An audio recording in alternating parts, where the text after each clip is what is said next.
अब से थोड़ी देर पहले अपने नाज़रीन तक पहुंचा रहे थे। कराची लियारी बगदादी में पाँच मंजिला इमारत गिर गई है। इमारत गिरने से 3 खवातीन समेत 8 अफराद जख्मी हो गए हैं। रेस्क्यू ज़राए ऐसा बता रहे हैं। बताया जा रहा है कि मुतादिद अफराद के मलबे तले दबे होने का अंदेशा है। इमारत गिरने से 3 खवातीन समेत 8 अफराद जख्मी हुए हैं। मनाजिर इस वक्त देखे जा सकते हैं। मखदूश इमारत थी, पहले से वार्निंग जारी की गई थी। ऑलरेडी यहाँ पर जितने भी इलाके हम देखते हैं, जैसे ओल्ड सिटी एरिया है, इसके साथ साथ जो बगदादी का इलाका है, लियारी के कुछ इलाके हैं जहाँ पर इस तरह की बिल्डिंग्स मौजूद हैं जिनको पहले से हाई अलर्ट किया हुआ होता है, लेकिन वहाँ पर जो लोग होते हैं वो बिल्डिंग छोड़ने से कासिर होते हैं। फिर इस तरह के अफसोसनाक वाक़यात रिपोर्ट होते हैं जो कि इस वक्त देखे जा सकते हैं। इमदादी काम इस वक्त वहाँ पर जारी है, चूँकि रिहायशी इलाका है, गुंजान आबाद इलाका है, आसपास का इलाका ऐसा है कि हैवी मशीनरी यहाँ तक पहुँचाने में काफ़ी दुश्वारियाँ हैं। यही वजह है कि हाथों की मदद से यहाँ पर जो लोग हैं वो अपनी मदद आपके तहत मलबा हटाने की कोशिश कर रहे हैं। अब से थोड़ी देर पहले जब हम खुरम गुलजार से बात कर रहे थे तो उन्होंने बताया कि जब बिल्डिंग गिरी है तो जो सरिये निकले थे उस पर लोगों ने लटक कर अपनी जान बचाई है, जिनको रेस्क्यू किया गया है। मुख्तलिफ नौयत के जख्म उनको भी आए हैं, लेकिन जो जख्मी हैं वो इस वक्त अस्पताल मुंतकिल कर दिए गए हैं। 5 मंजिला इमारत है और वो तस्वीर इस वक्त शेयर कर दी गई हैं जो जख्मी हुए हैं अफसोसनाक वाक़े में। और देखा जा सकता है कि इंतहाई अफसोसनाक मनाजिर हैं। गहरे जख्म आए हैं, शदीद जख्मी यहाँ पर देखे जा सकते हैं जिनको अस्पताल मुंतकिल किया गया है। तिबी इमदाद दी जा रही है। हम दुआ गो हैं किसी किस्म की कोई कैजुअलिटी ना हो। कराची का इलाका लियारी बगदादी 5 मंजिला इमारत गिर गई। इमारत गिरने से 3 खवातीन समेत 5 अफराद जख्मी हैं और रेस्क्यू टीमें इमदादी कामों में मसरूफ़ हैं। जो इत्तलात सामने आ रही हैं उनके मुताबिक वहाँ पर कोशिश की जा रही है कि भारी मशीनरी पहुँचे, जल्द से जल्द इमदाद लोगों तक पहुँचाई जा सके। खुरम गुलजार हमारे साथ मौजूद हैं, हमारे नुमाइंदे, उनसे इस बारे में डिटेल जान लेते हैं। खुरम, काफ़ी देर से आप यहाँ पर मौजूद हैं, अभी क्या सिचुएशन है, कोई डेवलपमेंट हो सकी है? यहाँ पर भारी मशीनरी पहुँचाने के लिए कुछ इक़दाम किए जा रहे हैं क्योंकि गलियाँ बहुत ज़्यादा तंग हैं? जी बिल्कुल, देखें यहाँ गलियां तंग होने की वजह से रेस्क्यू ऑपरेशन में जो है वो मुश्किलात पेश आ रही हैं। रेस्क्यू इदारे जब यहाँ पहुंचे हैं, छोटी एम्बुलेंसेज इस गलियों में दाखिल हो सकती हैं, ताहम कोई बड़ी और हैवी मशीनरी जो है वो यहाँ लाना काफ़ी मुश्किल होगा। इसके लिए मतलब ये रेस्क्यू इदारों को जो मैनेजमेंट वो डिजास्टर मैनेजमेंट डिपार्टमेंट है उसको यहाँ पे बड़ी जो है वो हिकमत अमली से यहाँ काम करना होगा, क्योंकि 5 से 6 मंजिला ये इमारत है और पूरी रिहायशी इमारत की जो जमीन बोझ हुई है, गिर गई है। इसमें मुतादिद अफराद के दबे होने का भी खदशा जो है वो सामने आ रहा है। तकरीबन 8 अफराद हैं जिन्हें तिब्बी इमदाद के लिए अस्पताल मुंतकिल किया गया है, जो कि जख्मी है। आप फुटेज में ये भी देख सकते हैं कि एक शख्स को जो है वो दीवार एक बराबर वाली जो इमारत है उसके ऊपर लटके हुए भी देखा जा सकता है, क्योंकि यकीनन वो कोई 5वीं या 6ठी मंजिल का रिहायशी होगा जो उस इमारत से गिरा है। तमाम जो जख्मी हैं उन्हें फौरी तौर पर अस्पताल मुंतकिल कर दिया गया है। खदशा रेस्क्यू इदारों की जानिब से जो है वो यही जाहिर किया जा रहा है कि मलबे तले मुतादिद अफराद के दबे होने का जो है वो खदशा है। तहम फौरी तौर पे हलाकतों का या कुछ तादाद बताना काबिल वक्त होगा। इस वक्त रेस्क्यू इदारे जहाँ मौजूद है, रेस्क्यू 112 है, छिपा है और इन्हीं के रज़ाकार जो है वो यहाँ पर इमदादी कार्रवाइयों में मसरूफ। खुरम, या ये सामने आ सका है अभी तक के कितने मलबे में दबे अफराद हैं उनको निकाल कर जी कितने फ्लैट्स यहाँ पर मौजूद थे? जो रिहायशी बिल्डिंग थी इसमें जो फ्लैट्स थे वो कितने थे? इस हवाले से कोई खबर सामने आ सकी है ताकि एक अंदाज़ा लगाया जा सकता है कि एक घर में इतने लोग हो सकते हैं?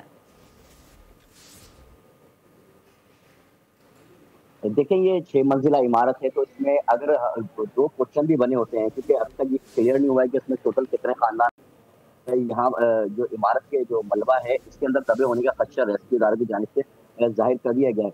अच्छा, साथ ही इस ये जो इलाका है, इस इलाके में सिर्फ ये इमारत नहीं, इससे ऐसी मुतादिद इमारतें मौजूद है जिनको पहले ही खदशा के तौर पे जो है वो SBC की जानिब से आगाह कर दिया गया। और हर साल यही कहा जाता है कि इस इलाके में मखसूस इमारतें मौजूद है, लेकिन इनको खाली कराने के लिए कोई इक़दाम जो है वो सामने नहीं आते। एक बड़ा फिक्र है जो जिनके बारे में कहा जाता है कि ये मखसूस इमारतें इस इलाके के अंदर है। अगर मैं बात करूँ पूरे शहर के अंदर 578 जो है वो मखदूश इमारतों का रिकॉर्ड एक सामने आया था, जो कुछ ही दिनों पहले SBC की जानिब से जारी किया गया था। और मखदूश इमारतों में जिला जुनूबी के अंदर ही सिर्फ 456 इमारतें जो है वो ऐसी हैं जो नाकाबिल रिहाइश इमारतें करार दी गई हैं। सिर्फ इसी इलाके की बात कर रहे हैं जो साउथ का इलाका है, जिसमें लियारी का एक बड़ा इलाका शामिल है, 18 मीठा जो उसके अतराफ के इलाके ये शामिल है। सिर्फ इन्हीं इलाकों में 456 इमारतें ऐसी हैं जिसके बारे में ये कहा गया है कि ये रिहाइश के काबिल नहीं है, लेकिन इनको खाली कराने के लिए कोई हिकमत अमली सामने नहीं आती है। सिर्फ और सिर्फ लिस्टें जारी कर दी जाती हैं, बता दिया जाता है कि इतनी इमारतें हैं, जिला बस्ती के अंदर भी 66 इमारतें सामने आ चुकी है कि 66 इमारतें ऐसी हैं जो कि रिहाइश के काबिल नहीं है। इसी तरह कोरंगी और छोटी के इलाकों में भी 14 और 13 इमारतें ऐसी हैं, लेकिन सिर्फ फिगर सामने आता है, बता दिया जाता है, लेकिन इसको खाली कराने के लिए कोई इक़दाम नहीं किए जाते। इससे पहले भी हमने देखा कि इस तरह की लिस्टें सामने और मखदूश इमारत करार दिया गया है, लेकिन लोग अपनी उन इमारतों में रह रहे हैं, लोग वहाँ से छोड़ने के लिए राजी नहीं होते हैं, फिर इस तरह के हादसा जो है वो सामने आते हैं। अच्छा, अभी खुर्रम कुछ रोज़ कबल एक छज्जा भी गिरा था इस इलाके में इमारत का, और उसके बाद में SBCA के हुकाम वहाँ पहुँचे थे और ये कहा था कि इलाके में दीगर इमारतों को अलर्ट कर दिया गया है, खाली करने का कह दिया गया। अमल दरामद कौन करवाएगा? क्यों नहीं करवाया जाता अमल दरामद? किसी बड़े हादसे का इंतज़ार हमेशा क्यों किया जाता है? बिल्कुल आपने ठीक कहा। उसी हादसे के बाद खारादर में जो हादसा हुआ, उसी हादसे के बाद ही SBCA Sindh building control authority जो है वो हरकत में आई है, और उसी के बाद ही इन्होंने ये लिस्ट जारी करी है। सिर्फ इदारे लिस्ट जारी करते हैं, लेकिन उस पर अमल दरामद कराने के लिए कौन आएगा, इस बारे में कुछ चीज सामने नहीं आती है। उसी वाक़े के बाद ही ये सारी लिस्टें हमारे सामने आई, जिसमें सिर्फ इस इलाके के अंदर 456 इमारतें हैं जिनको नाकाबिल रिहाइश इन्होंने करार दिया, लेकिन इसके ऊपर सिर्फ नोटिस लगा दिए जाते हैं, लेकिन इनको खाली कराने के लिए भी कोई हमें सामने नहीं आती। ऐसे मुतादिद ऑपरेशन सालों पहले किए गए हैं, लेकिन जो यहाँ के जो लोग हैं, रिहायशी अफराद हैं, वो भी छोड़ने के लिए तैयार नहीं होते हैं। कोई कहते हैं कि हम कहाँ जाएंगे अगर ये हम इमारत यहाँ से छोड़ देंगे। तो ये ही हादसा हैं जो फिर इस तरह के हादसा रोनुमा होते हैं। इस इमारत के अंदर अभी भी हम देख रहे हैं कि रेस्क्यू इदारे कोशिश कर रहे हैं कि मलबे से जो यहाँ मलबा हटाया जाए और जो नीचे अफराद दबे हुए हैं उनको फौरी तौर पर निकाल के तिब्बी इमदाद फराहम की जाए, लेकिन हैवी मशीनरी यहाँ इस इलाके में आना जो है वो बहुत मुश्किल लग रहा है। ठीक है खुर्रम, दूसरा ऑप्शन क्या हो सकता है? जाहिर है हम देख रहे हैं जो आसपास का इलाका है वो काफ़ी नैरो लेन्स हैं वहाँ पर, कि वहाँ पर हम मशीनरी को नहीं देख पा रहे हैं और पहुँचना भी मुमकिन नहीं है। दूसरा ऑप्शन क्या हो सकता है? किस तरीके से फिर इस मलबे को हटाया जा सकता है? हुकाम क्या बता रहे हैं? देखिए, रेस्क्यू डेवलपमेंट 2 है वो अपने, उसके अलावा जो केबी और शिफा के रजाकार हैं, ये रजाकार तो रजाकारा तौर पर काम करते हैं, लेकिन यहाँ पे डिजास्टर मैनेजमेंट के अमले की जरूरत है। साथ ही रेस्क्यू जो 1112 है, ये ट्रेनिंग दी गई है, उसके बाद ये आते हैं, लेकिन ये सब मैनुअली काम करेंगे। ये हथौड़े और जो ट्रेनियां हैं उसकी मदद से काम करेंगे। हैवी मशीनरी को यहाँ पे लेकर आने के लिए कोई हिम्मत अमली बनाई जाएगी, क्योंकि ये पूरा चारों तरफ सब देखते हैं तो ये 8 चौक बड़ा ही कोई कंजेस्टेड इलाका है, छोटी छोटी गलियां हैं, तो यहाँ कोई बड़ी हैवी मशीनरी लाना मुश्किल होगा। लेकिन मैनुअली तौर पे जो हम देख रहे हैं कि यहाँ पर रेस्क्यू 1112 के हमले ने मैनुअली तौर पे यहाँ पे हथौड़ों की मदद से जो मोटे मोटे ब्लॉक्स हैं उनको हटाकर, और कोशिश की जा रही है कि जो मलबे के अंदर मरीज कोई अगर मौजूद है तो उसको निकाला जाए।